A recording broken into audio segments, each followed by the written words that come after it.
नमो बुद्धाय, जय भीम। मैं आपका दोस्त प्राजागर। आज फिर एक बार धम्मपद की एक नई कहानी को लेकर आया हूं।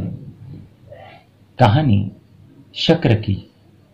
लेकिन इस कहानी की शुरुआत करूं इससे पहले आप इस चैनल को लाइक कीजिए, सब्सक्राइब कीजिए और हाँ, शेयर करना बिल्कुल भी ना भूलिए। तो सुनते हैं गाथा 206।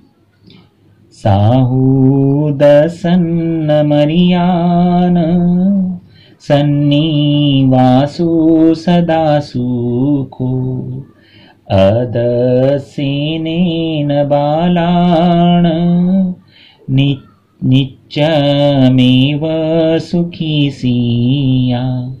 अर्थात संत जनों का दर्शन हितकारी होता है, उनके साथ रहना मंगलमय आनंददायी होता है। इसके विपरीत दुर्जनों एवं मूर्खों का दर्शन ही आनंददायक होता है।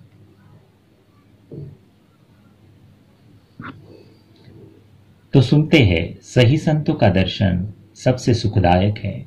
शक्र की कथा।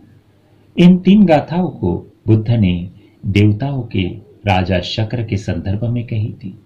जब बुद्ध के पार्थिव शरीर के अंत का समय आ रहा था और वे रक्तस्राव से पीड़ित थे, देवताओं के राजा इंद्र को इस बारे में पता चला और उसने अपने आप से सोचा, मेरा कर्तव्य बनता है कि मैं बुद्ध के पास जाऊं और उनकी बीमारी से उनकी सेवा शुश्रूषा करूं। ऐसा सोच उसने अपने शरीर का स्वरूप बदल दिया और तथागत के पास जाकर उनके चरणों को हाथों से दबाने लगा। तब शाक्य मुनि ने पूछा, कौन है? उत्तर मिला, भंते, मैं शक्र हूं। यहां किस उद्देश्य से आए हो? भंते, आपकी बीमारी की सेवा करने। शक्र, देवताओं को मनुष्य की गंध सड़े गले मांस की तरह लगती है। 100 योजन की दूरी से भी देखने में लगता है जैसे गले में कोई गला सड़ा मृत शरीर बांध लिया गया है। अतः तुम जाओ, मेरी सेवा करने के लिए बहुत सारे भिक्षु विद्यमान हैं।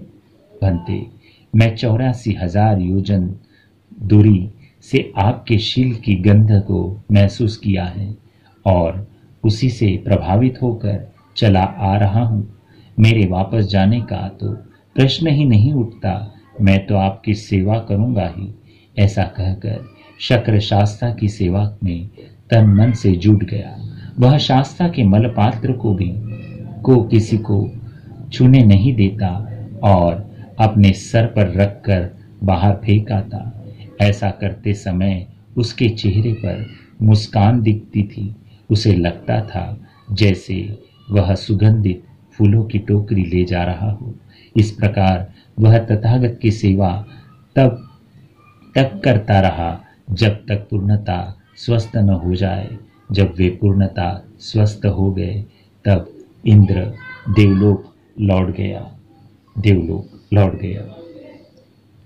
साहू दसन मरियान सन्निवासो यदा सुखो अदसनेन बालाण नित्यमेव सुखी सिया।